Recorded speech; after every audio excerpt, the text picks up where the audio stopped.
Today is Thursday, November 2nd, 2023. My name is Jo Reingold, and I'm here with Jolie Newman, and I'm interviewing her for the Past JCC Presidents Project. Hi, Jolie. Hi. Thanks for coming. Absolutely. Okay.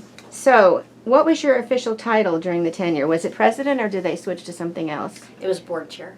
Oh, aha, board chair. Okay. And when did you serve? What years were you there? I've served the last 2 years, which, depending on when you're looking at this, we're in 2023. So it was June 2021 to June 2023. Okay. I want to ask you something off the record here. Okay. Off of the questions. Sure. Something I'm interested in, and everybody would be too. What led you to this position? What were you involved in prior to being the president or the board chair of the JCC? Well, I had involvement on the JCC board. I had been on the board for several years, and I was involved in their development department or development committee. And Scott Cohen had actually recruited me to be on the board. My previous life, I worked in women's health, and I chaired the board of Planned Parenthood in Greater Texas. So I had previous leadership experience in the nonprofit space. I also had worked many years in nonprofit and nonprofit management. Did you do anything particularly with the JCC, or did your family have any involvement in it prior to this? So it was my very first job. I was a Camp Simca counselor, actually for 3 years. The second year that I was here, I actually met my future husband, which was super fun. And my son also had his first job here at the tennis camp, and my daughter also had her first job here at Camp Simca. Me too. So we are very, very connected That's to great. the JCC organization. Okay. So you kind of knew some of the workings. Yes. Who were the people that you felt you could lean on, the various leaders that were here at the same time that you were here? The volunteer leadership or the staff? Either one or both? So I was very fortunate to have really strong staff connections as well as really strong lay leaders. Neil Beckerman is our finance chair and just so smart and so helpful. And of course, Artie and Carol Agronin, those are long-term leaders with a tremendous amount of history with the organization, and I was able to lean heavily on them and their expertise. We've also, like for events and things like that, Carly Ward allows for that from the development side. Mm-hmm. And then we also brought in some new folks who really rose to the occasion. Okay, wonderful. Did you have any interaction particularly with the secular community in Dallas? Not particularly. Any projects you worked on together or anything like that? No, not really. Okay. Were there any coalitions among other organizations here that you worked with? Jewish, probably Jewish, I would say. Yeah, so under my tenure, we brought the High House over here, and I believe they come several times a week now. Because I was coming right at the end of COVID, we were working heavily with Meals on Wheels and JFS, but those were the two, I would say, that we focused most of our attention on. Very good. Were there any events that you can think of locally or even nationally that affected your tenure? So I like to say I was in the sweet spot at the end of COVID and just prior to the Hamas-Israeli war that we're currently experiencing. So my time was about rebuilding and growth and coming back from a series of storms that the JCC had endured. Wow, that must have been tough. Yeah. Challenges, to say the least. Lots of challenges. Lots of challenges. Speaking of challenges, who did you feel that you could lean on as far as prominent supporters or sponsors of the JCC during your time? Right. So Carol Aaron was absolutely amazing, always taking my calls and my visits. Jack Baum, also tremendous leadership. Dot and Basil Heyman, always accessible, a great business mind. So I was so happy to have the opportunity to get to work with them. I worked a little bit with AJ Rosemarin, and he was helpful kind of in guiding me and helping me steward donors. That's great. Mm-hmm. It's always good to have supporters that you can really lean on. Very much so. It's not a one-person job. I know it's recent, but Did you experience or see any particular shifts or changes in the Jewish community during your tenure the last few years? Well, I think that what we saw reflected in the Jewish community was a microcosm of what we've seen in the greater United States. And I do believe that COVID really sowed the seeds a lot of division, political and social division. So we had, maybe some experiences where you had different political people who affiliated with different groups who maybe felt that we were either too far down the middle or we were leaning one way or another way. That balance is something that the JCC has struggled with, and we will continue to struggle with, trying to kind of set the right tone. What are you the most proud of during your time? Well, I'm so proud that we sat down at the beginning of my term and built a strategic plan. And a strategic plan that we could actually follow. It was just a front and back. It was almost a brief. And it was a roadmap of how to move away from what we had been experiencing, which was very significant membership loss, which was not being able to come into the JCC and in our fitness department, and we needed to do a lot of investments in infrastructure and also in our computer systems. And we had to restart our capital campaign. And I would say towards the end of that, we were really able to get the capital campaign going, and in such a strong way. Of course, I couldn't be prouder of the new pools that we built. Oh, that's wonderful, yeah. Mm-hmm. Besides that, what else would you like to see done here?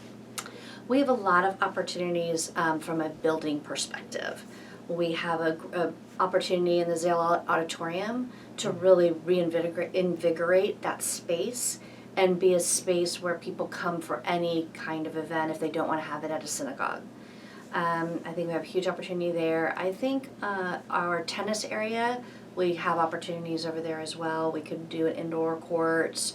Our tennis and pickleball community is hungry for that, some indoor space. I think we have, I also think we have real opportunities, which doesn't fall under the board purview, but from a program perspective. We have a lot of opportunities just to continue growing and bringing interesting speakers here and interesting programs here. We are in a very unique physical location, and we are accessible all around the Metroplex. So really leveraging that and making and even going wider, I think, would be a tremendous opportunity for us.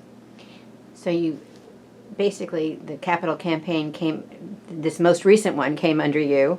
And do you think it's, even as of now, is it going well? Have you seen some good strides made? I have seen tremendous strides made. We were very fortunate to hire a vice president of development who worked really hard under my term, and we had really strong supporters.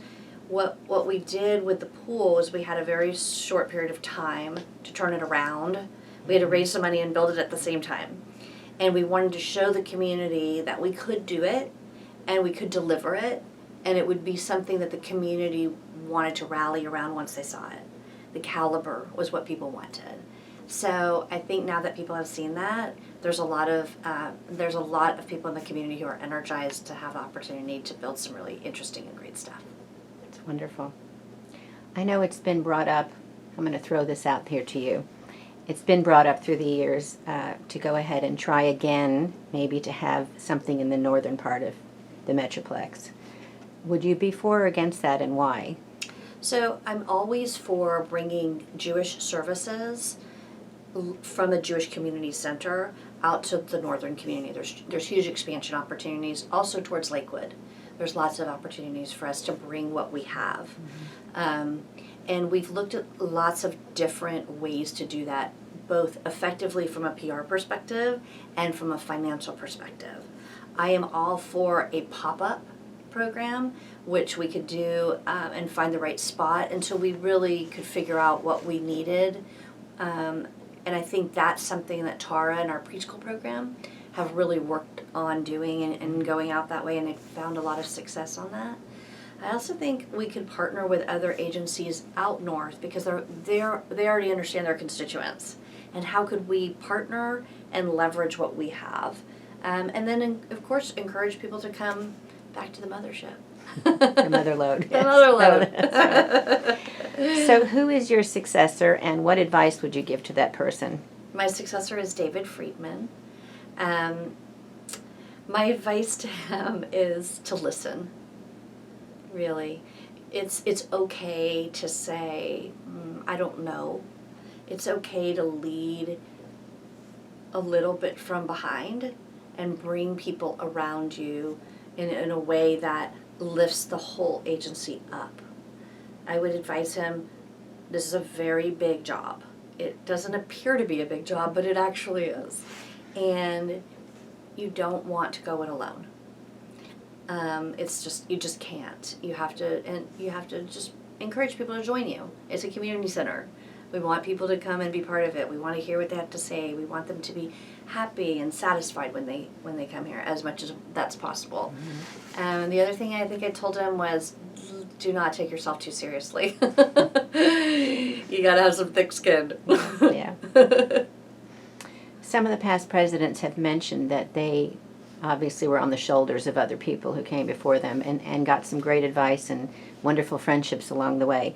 Did you feel that? Did you get that from you? You mentioned Jack Baum, but is there anybody else, the past presidents? For sure.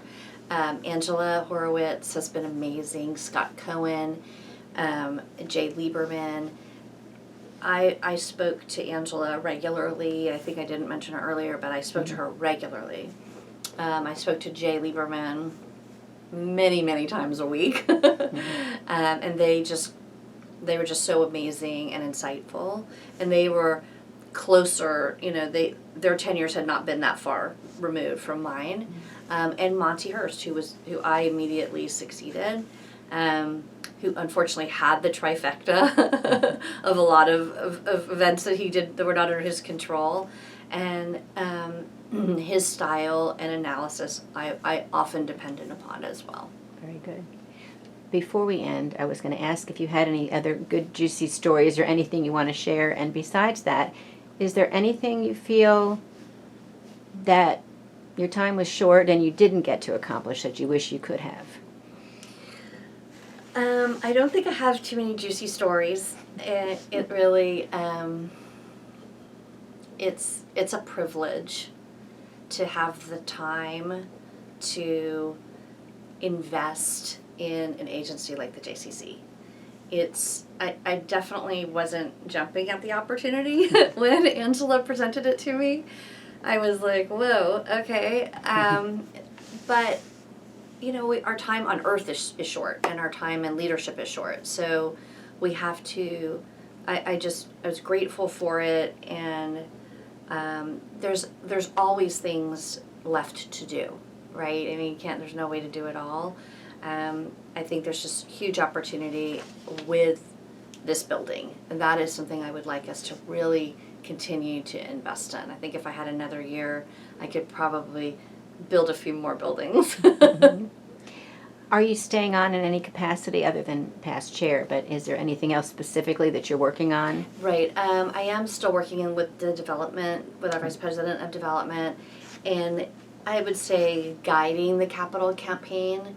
We have leaders identified for different buckets, but I'm still sort of watching over to make sure we continue stewarding and moving forward in that direction, because raising money is not an easy task, and you really have to encourage people to go the distance on it. That's true. Well, I think you've been wonderful, and I appreciate your time and you. all the efforts that you've done to help the JCC moving along in the right direction. Thank you very much. Thanks for your leadership. Absolutely.